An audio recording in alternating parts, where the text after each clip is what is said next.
بەڵێ بینەرانی عزیز سڵاوتان لێبێ من یادگار فایەقم ئەم شەو با شێوەیەکی ڕاستەوخۆ لەگەڵتانە بم بۆ باسی ڕۆژ. میوانی ئەم شەوی باسی ڕۆژ بەڕێز دکتۆر عەرەفات کەرەمە، سەرۆکی فراکسیۆنی پارتی دیموکراتی کوردستان لە پەرلەمانی عێراق. مەبەستمە ئەم شەو لەگەڵ جەنابیان لەسەر کۆمەڵێک پرس گفتوگۆ بکەم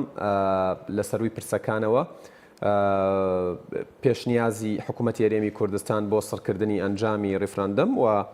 ڕەتکردنەوەی ئەم پێشنیازە لەلایەن عێراقەوە بە شێوەیەکی سەرەکی لەلایەن عێراقەوە باسەکرێ، بەڵام وەکو دەرەکەوێت پرۆژەکە پرۆژەیەکی عێراقی ئێرانی تورکیە بۆ ئەوەی بڵێن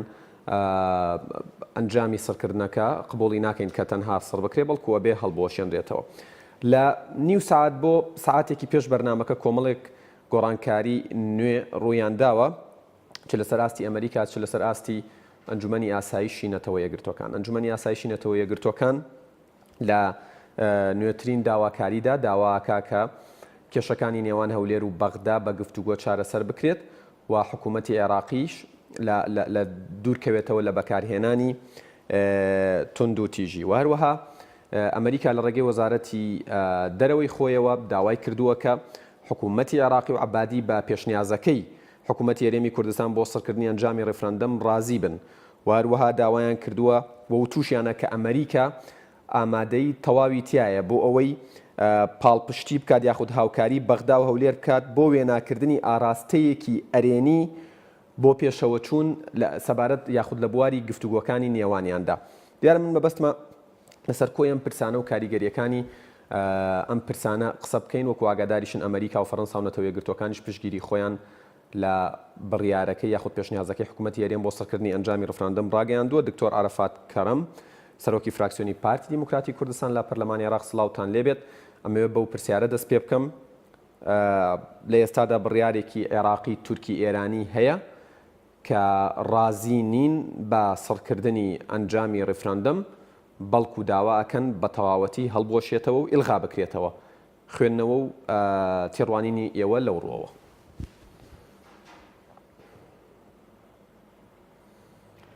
زۆر سپاس کاکەتگار و سپاس و بینەرێن کوردستان 24. بێگومان حکوومەتە هەرێمە کوردستانê بڕاستی بڕیارە gelek بوێر و girîngdayە کە ew jî birîtiye li sirkirina encamên referandumê kە em zanîn bîner jî yanî bizanin ke mesele sirkirinê niye ke ev referandume hata helweşandin. Yani ev referandume her demînîtin wekû dîrokek و mafê xelkê Kurdistanê ye. Berê çendê taze ev pêşniyaran ku bêjin ev destpêşxeriya hikûmeta Herêma Kurdistanê Amerîka piştgirî lê kiriye و Encûmenî Asayişî Netewî Girtî piştgirî lê kiriye, Fransa jî و heta Îran jî heta hedekî pêxûş e birastî çunke ew armancê ku Îranê hey hat nedî و ez wê baweriyê me jî yani tiştek heqîqetek heye bêjin عبادی ev desthelate nîne li ser heme cumkê dewletê ke bişêtin yani wê biryarê qebûl bike. Ez wê bawerê me ebadî pêxûş e ev biryara hikûmeta Herêma Kurdistanê da lê ew pîçek wext duyêtin heta ku wê biryarê bête dirasekirin. Çunke em zanên ewrike li Iraqê rast e Iraq bi rastî hiç wextekê em neşin bênin Iraq dewlet e çunkî evêt ku biryarê de gelek zor in berê çendê em nizanin teamilê gel kê bikeyn. Lê ez wê bawerê me li dîmahiyê de ev biryara yan ku ew pêşniyara hikûmeta Herêma Kurdistanê kire dihêta qebûl kirin. بەڵێ دکتۆر بە پشتبەستن بە چی ینی تۆ جەختەکەیتەوە کە ئێران بە شێوەیەک لە شێوەکان ڕازیە بە ئەنجامی سڕکردنەکە؟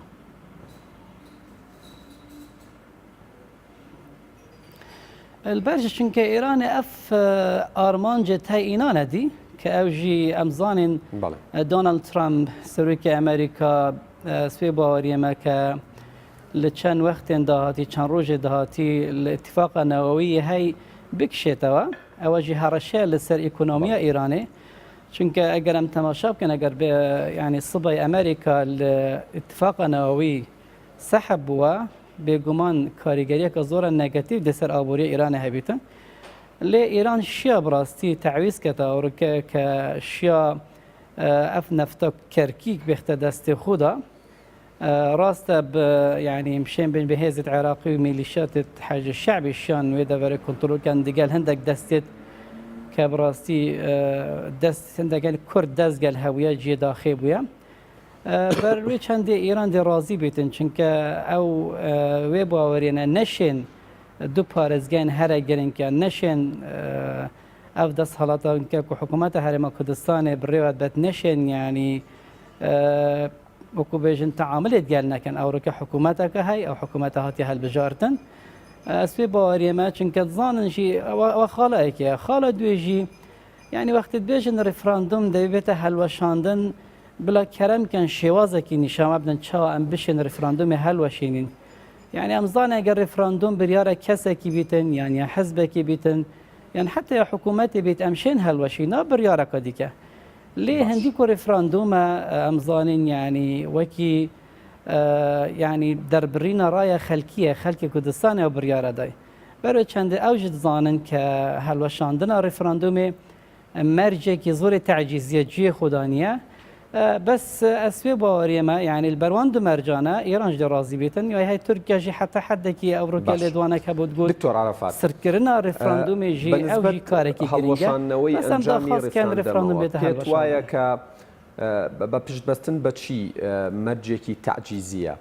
ئایا هیچ زەمانەتێک هەیە ئەگەر حکوومەتی هەرێمی کوردستان چووە ژێر باری ئیلغاکردنەوە و هەڵوەشاندنەوەی ئەنجامی ڕێفراندەمەکەش حکوومەتی عێراقی داواکاری زیاتری نەبێت و زیاتر هەوڵ نەدا کە کوردی پێلاواز بکات؟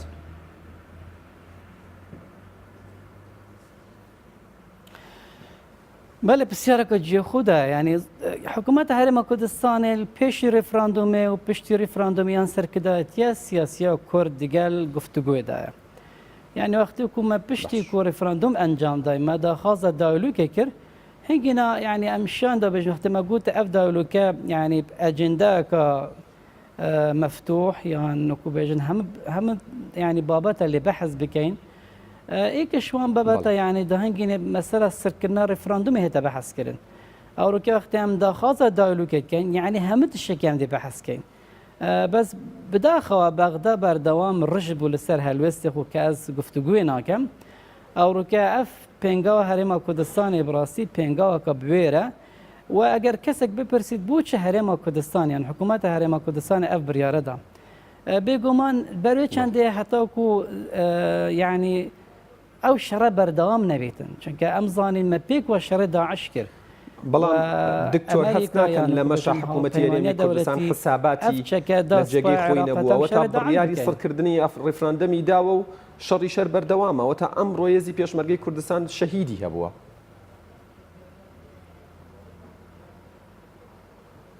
بله ئەوە جێ پرسیارەمەیە و جێ نیگەرانیامەیە کە لایەکی حکوومەتە هەرێمە کوردستانی داخوازە دایلوکت کردن و شەر بەردەوامە بس كاكيات أو تشتكي تيد جهينيتن دبيتن خلكي ما بظهرت يعني عبادي هندي زر مسقالك دس حالات لسر حشد الشعبي نية بالتاني حشد الشعبي وقتكو بداخل وقتكو البرلمان الدنك خاطي دان سر حشد الشعبي كبراستي جي داخل تشلسي برلمانتارين كرد دنك لسر حشد الشعبي دا او ركاو حشد الشعبية وقت الدنك سر هاتي دان تازه بويا كارسات سر خلق كردستاني يعني ليرة عبادي شد صلاة سر حج الشعبي نية چونك امزانين او ركا العراقي دا ما تشتغني بين الدولة العراقية او ركا هر كسا لاخو برياردت يعني بو نمونه وزير الدروة امريكا سردان بغداد كده هر سر كدك لا يعني هلوستي خود ديار كتن لولات الديمقراطي بتاني حكمت هلوستي خود ديار كتن او ركا هر سركدك سرك حزبك هادي العمري بجاب جروبك هل علي بجاب برام بس سردانا وزير دروة امريكا اما بس من اول يعني الولايات الديمقراطي بيست حكومتنا يعني الهرم كردستان تماشا بك بس حكومه هرم كردستان هل بس خود ديار كد ما ندي که مثلا ايكتي يان بزوت نوا يان مثلا يقرتو يان كومالان قران او بيدنگ چون زان الحكومه هرم كردستان يعني هلوستي فرمي لولايات دي ديار كتن العراق ده او ركه هر كسك لآلية خو بريارة دتنو وهلوستي خو الجريدن او براستي لولايات فوزادنا نك ولايات الديمقراطينا دووبارە ینی حتا ئەگەر نمونەکە بین سەروێ چەندێ يعني زور جرى عبادي دبيجيت ام هات نوان دفرانا ودفرت المتنازع عليها ماده 19 هات هاتكو يعني آسایش برقرار بتن خوی اف دفرانا آسایش هبو پیشکو هز العراقي بين دوام اگر بحثی هندی بکد بو چنا چیتن دفرن جنوب که چکارسات ها لبصره چندها میلیشیات هر کسک بكيف خو تحكم بولاتت كاتنو تحكم تهريب النفط كاتنو حتى نمونه كوكو يعني مطار نجف حتى ك چند کشیت نابرا حزب چند حزب که کیده بتر شداهات فروک خانه نجف مفعالی وار بگیرتن برای چند اوه همه حاجت کن حتی کو بشن دستالات خوب سپینن سروی دوره و براستی اوه جینا دستور گوتیا نه قانونی گوتیا چه که ام دزانین اگر تو خازه يعني آسایش و دوره برد قرار بکی دوی تو گفتگو گل بغدا بکی باش دكتور بالنسبة نوێنەرانی گەلی کوردستان بەڵێ نوێنەرانی گەلی کوردستان یاخود پەرلەمانتارانی کورد لە بەغدا لەناو پەرلەمانی عێراقی لە ئێستادا پەرلەمانتاری کورد و جێگری سەرۆکی پەرلەمان جێگری دووەمی سەرۆکی پەرلەمانی عێراق کە کووردە حزوریان هەیە ئێستا؟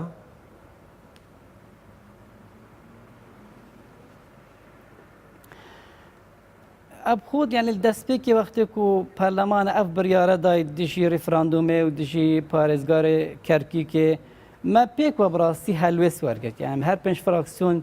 يك هلوس من قبل نابتن برلمان ببيت ميكانيزمك بو چند اجنداين سياسيين لانك سياسي هلوس تيما يك بو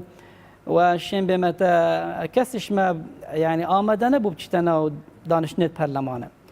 لبدا خوا تازش ام بینین یعنی ما بردامین وکو فراکسیونا پارتی دموکراتیک کردستان و فراکسیونا یگرتو و براینی کتیجی پشکاپتر و حتی بزاف يعني فراكسونا قوران وكوماج حتى حدا كيبشين بيجم لزور بابتين استراتيجي والنتويج قال ما هيك هلوست هبويا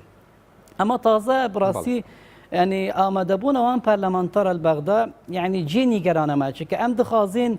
يعني ام نچینا پرلمان و هر وکی ام پشیمان او کارم انجام دای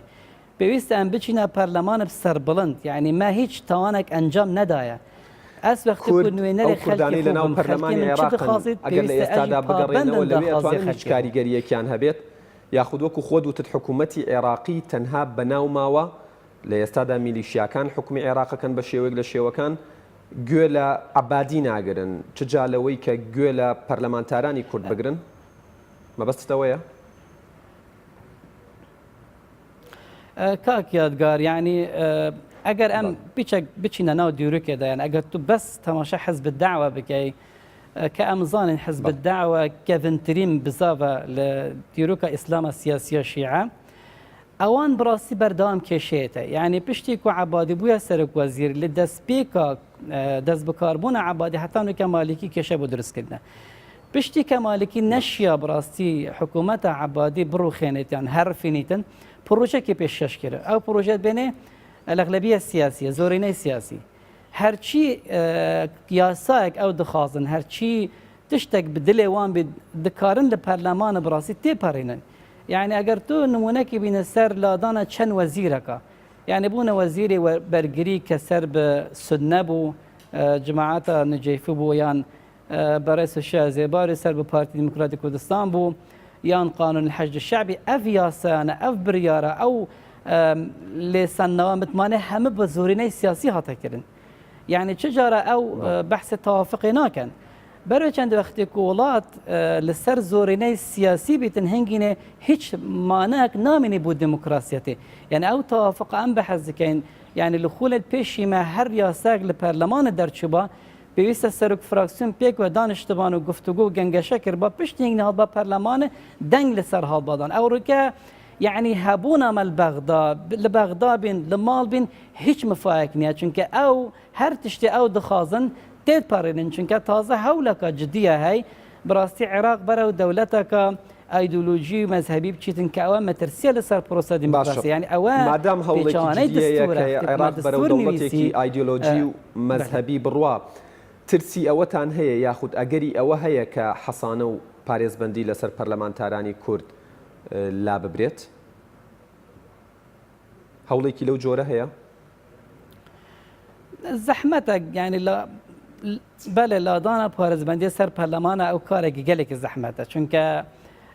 یەکەم یعنی لە دستوری عێراق هاتیە پەرلەمانتار کاچی جەریمە کردبیتن یعنی تشتێک ئەو تشتە زۆری زەحمەتە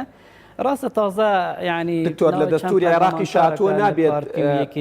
یعنی عێراق چەکی عێراق سەربازانی عێراق هێزەکانی ناو عێراق بەرامبەر بە هاوڵاتیانی هەمان وڵات چەک بەکاربێن و بیان کوشن بەڵام ئەوە تا بینیمان پێشمەرگەیان شەید کرد کە شان بەشانی ئەوان شەڕی داعشی کردووە بگرە باشتری شەڕی کردووە کەرکووکیان وێران کرد خورماتویان وێران کرد لە خانەقین خەڵکیان شەهید کرد ینی هەستەکەی ینی ئەگەر ئێوە بە پشت بەستن بە دەستوریان بە عتیمادکردنە سەر دەستور بیر بکەنەوە لە ئێستادا ڕەنگە بە شێوەیەک لە شێوەکان هەڵەیەکی استراتیژی بێت بەنسبەت کوردەوە کە بڵێن لە دەستور مادامە لێوامەکە ئیترەوان نیکەن هەر تشتێک کاک یادگار هەر تشتێک بدلێ وان بیت بکەیفە وان بیت ئەگەر وان حەز لێ بیتن هەنگینە دستور بکارتێنن یعنی تازە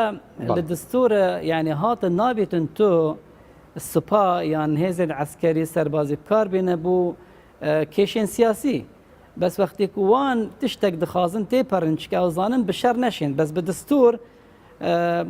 دستوری عێراقی دستورێکی مەطاطیە بڕاستی یعنی زۆر معنات چنێ چا ئەم بێژن القرآن حمال وجوه دستور عراقش حمال وجوه هر كسب كيف خو تفسير كتنا أوروكا يعني بونمونا مثلا يعني اتفاقك هبو ما بين بيشمركة ودقة سبا عراقي وبحضور أمريكا ك بهش شوازك أو تشكي دنا سبا عراقي دنا بيشمركة نابتا لكيشين سياسيين نافخدا بين كارنا بس عراقي يعني الدستور هيج قيمتك نما العراقي ده براستي أو دستورك ام بيجن باشترين دستور هاتن نویسیم 2005 هاتن که اف دستور هات پیشل کردن يعني نمونه اون دزورن يعني اگر ام بله بمبورە پێت وایە کە عێراق و تورکیا و ئێران سەرکەوتوو ئەبن و موفق ئەبن لە فشارەکانیان بۆ سەر هەرێمی کوردستان بۆ هەڵوەشانەوەی ئەنجامی ڕیفرەندەمی 25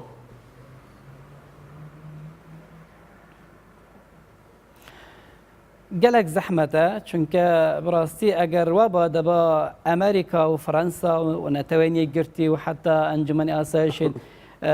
نتوانی گرتی با گود با دبیت اف رفراندوم بیت حلوشان بحثی و چنده نکره بحث دایلوگی کره یعنی شیم بیت سرکرنا رفراندومی کشک ناو خوی ما بین بغدا و هرم کردستانی و حتی حلوشان دنجی اواج لکاتی دایلوگی گل بغدا وقتی کو گفتگو تکرن اف بابت هدا بحث کردن بس ببوچنا من گلک زحمته چونکه رفراندوم هلوشان نوا نبویا لتاریخ دا نبویا رفراندومک هاد بیته هلوشاندن زوربه رفراندوم ولات یعنی ولات بیا سر بخوره که رفراندومه ورا میکانیزمی که بیش نمک چه ام رفراندوم هلوشینی یعنی یکیش وان پیشنهاد ما او بون بله ام دراسینه ام رفراندوم هلوشین نوا او جی ام رفراندوم کدی که بکین بیشنا خلقی خو هرن دنگی خو بدنا دوبار اسوی باوریم اگر ام رفراندوم کدی کش بکین نتیجه دنگش بنا خیر بدن او خلقی باشدار نبوده باشدار بید او خلقی گوته نخری بیت بلچ بله ئەڵێم ئەو کاتە ئەگەر ڕیفراندەمێکش بکرێتەوە ئەبێم جارە بە خەڵک بڵێ دەنگ بە نەخێر بدەن بۆ ئەوەی عێراق ڕازی بێت و دڵی نەشکێ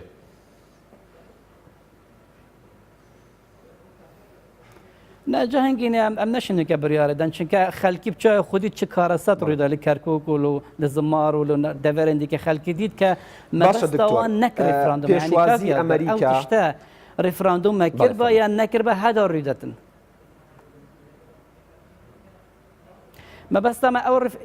او تشتی کرید دنو که کرکیک و زمار و دورندی که هیچ پیوندی به رفراندوم ونیه ما رفراندوم انجام داوا یا انجام نداوا او تشته ده هر روی داتن چون که من ل 2015 ل 5 یان 5 من بابتك نيسي بو كان مقول بشتي داعش مترسيا ما عش سرمها تازه يا جيب جيد بيتن يعني او تشتا بلانك هبو يا كبل يعني حشد الشعبي ما بس سركي للدامزراندنا حشد الشعبي او بشتي داعش هر هزك هبي دبي نمينيتن بتاني هزا عراقي بمينيتن كاوروكات بينن بيشمرقه هرشيه لسر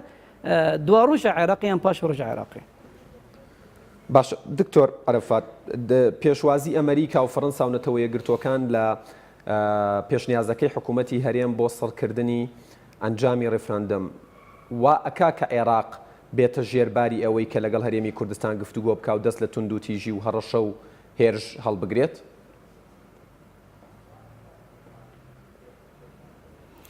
بێگومان بەس وەکی من دەستپێکی بەحەس کرە عەبادی دەست هەڵات نییە سەر حەج الشعبی یعنی تێلەرسن وەختێک و بێگومان وەختێک و سەردانەوێ دەڤەرەی کرە یەکش ئەجێندای ئەو نەبوو سەردانە بەغدا بکرد بەس هاتە بەغدا پەیامە گەیاندە بەڕێز عەبادی کە بەلێ حەج الشعبی یان ئەو میلیشیات سەربی ئیران نابێت عێراقیدا من ئەوڕۆکە سەر کۆنگرسی ئەمریکا شەر هەمان ئەخدن دووبارە کردەوە بەس دەسەڵات نییە سەر حەج الشعبی حەج الشعبی هەوڵ دەزیترین وەخت پێش و گفتوگو دەست پێ بکەن باشترین دەستکەوت بینتە دەستخۆ باش ینی ئەو دەڤەرەڕا پێ من دەستی خۆ پێش و گفتوگو بێنە دەست پێکردن چونکە عێراق حکوومەتی هەرێمی کوردستان چی بکات بەرگری بکات بۆەوەی هەشتی شعبی هەموو بەرنامە و بڵێن ئەجێنداکانی لە هەرێمی کوردستان و لە خاکی هەرێم جێبەجێ نەکات باشترین شت لە ئێستادا بەرگریە بە بڕوای تۆ تازە کاک یادگار ئەو ینی تازە پێشمەرگە حتانوکە شەڕ نەکردە پێشمەرگە بەسی بەرگریە خودکەتن بەرەوە چەندە ئەوە لە فەلسەفە وڵاتین جیهانی تشتێکی گەلێکی مەزنە کە وڵاتێک ئەو هەمە سپایە و ئەو هەمە چەکە بکار بنیتن دژی هەرێما کوردستانی بەس بەرگری خوکرد ئەوە بڕاستی پەیامەکە گەلەکە جوان و حەزاریت دەتە وڵاتین جیهانی وڵاتین دیموکراسی هەتانەکە پێشمەرگە بەس بەرگریال خۆکرە و ئەگەر هات و بەغداش ڕش بوو لەسەر هەلوەستی خۆ کە دەگەل گفتوگوێ دانیە بڕاستی بێگومان پێشمەرگە هەدە شەرە خوکرد بەس ئەف شەڕە دووبارە تاکیدکەنە ئەم شەڕ ناخازین و ژیانە يعني همش ورشن كردا للديروكا كردا تجارة ما شر نخاستيه بتاني ما شر يكره هتاكو شر نبيتن اما الشرط كان برجري الخود كان بروي كان وكاكا يعني اجر ام اياتك القران بنختي خدت بيجي اذن للذين يقاتلون بانهم ظلموا وان الله على نصرهم لقدير يعني خدي ريكا دايما ام برجري الخوب كان وقتكو اك تعدايه المتكر وخداج دي مساريخ يعني افروكسر كوتنيت بيشمرجه کە پێشمەرگەت قەهرەمان بڕاستی ئەو داستانە هەمە ئەنجام دای و ئەو سەرکەوتنە خودداژی پشتگیران کە چکە ئەمێ دیفاعی خۆتکەن ئەمێ بەرگری خۆتکەن دژی کەسێکی لە بەسرا و لە ناسریە و لە کۆت هاتە هێرش کەتە سەر هەرێما کوردستان چ علاقەت پێ دەڤەرە هەیە ئەف دەڤەرە کوردستانەیە حتان و کەمەیە ڕێوە برە بگوێرەی دستورێژی حتا ئەگەر ئەف دەڤەرە مادە 140 بۆ نمونە پێویستە بە گفتوگو هەردووک لایەن دابنیشن ڕێوە بە نەکبی شێوازە لایەنێک بێتن لایەن دیکە دەربکەتن حتانکە ئەو هێزت حەج الشعبی و چەکدارن عێراقی هاتنە کەرکووک دەبیت ئەوە بشنە دەرێ دەبیت پێشمەرگەت بشتە کەرکووک و گفتوگوێ بکەن چاوە بێ پارێزگەڕێ بن حتاکو مادێ 140 بێتە جێبەجێگرن چکە مادێ 140 بڕون و ئاشکرا بەحەس کرد کە ئەف دەڤەرە پارچەکن لە هەرێما کوردستانê بێنە سەر هەرێما کوردستانê یعنی تازە بداخەوە عێراق بەهێز ئەف دەڤەرە چوتکردینە بەهێز ئەف دەڤەرە گرتنە ئەگەر بەحسێ دستورێکە دەبیت ئەم دستورە جێبەجێ بکەن پێویستە ئەف دەڤەرەوەکی خو لێ بێنەوە دکتۆر عەرەفات ئەنجومەنی ئاسایشی نەتەوە یەکگرتووەکان لە ڕاگەیەنراوەکەیانە یاخود لە کۆبوونەوەکەیانە باسییان لەوە کردووە کە پاڵپشتی لە عێراقێکی یەکگرتووەکەن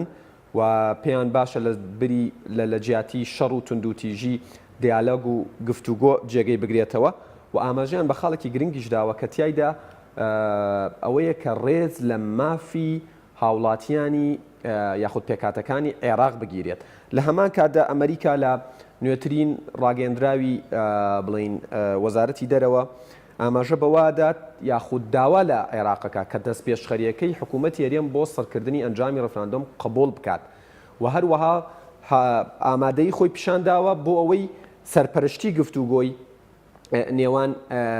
بەغداد و هەولێر بکات ئەم گۆڕانکاریانە بە نسبەت کوردەوە چەندە گرنگن و کورد ئەبێت چۆن مامەڵەی لەگەڵدا بکات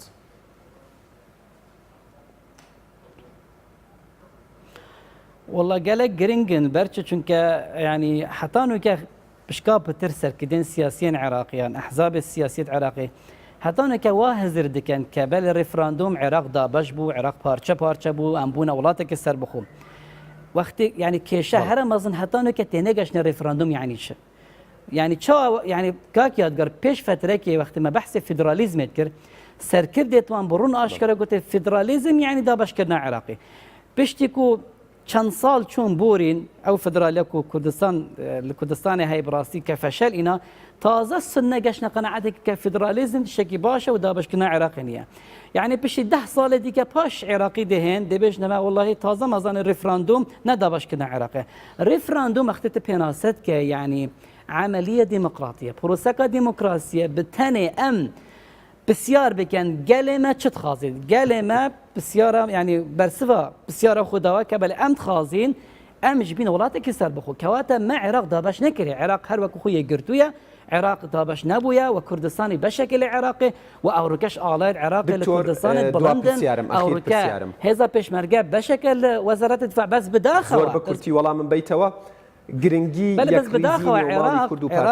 دەستی خوالمەتکەتن ئەم لە عێراق جدابێت گرنگی یەک ریزی و یەکدەنگی و هاوهەڵوێستی پارتە سیاسیەکان بەرامبەر بە هەڵوێستەکانی عێراق و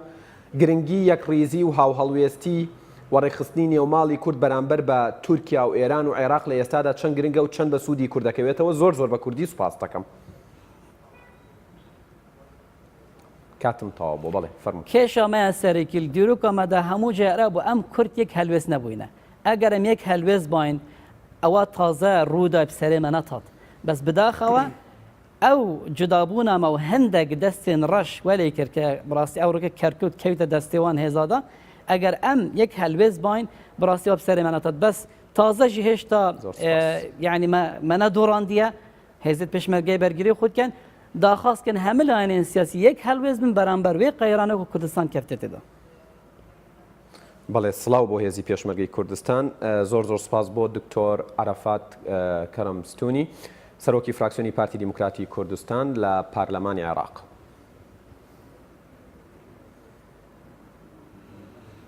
زۆر سپاس. بەڵێ بینەرانی ئەزیز باسی ڕۆژ کۆتایی هات ئێوە و کوردستان و هێزی پێشمەرگەی کوردستان بەخوای گەورە ئەسپێرم خواتان لەگەڵ.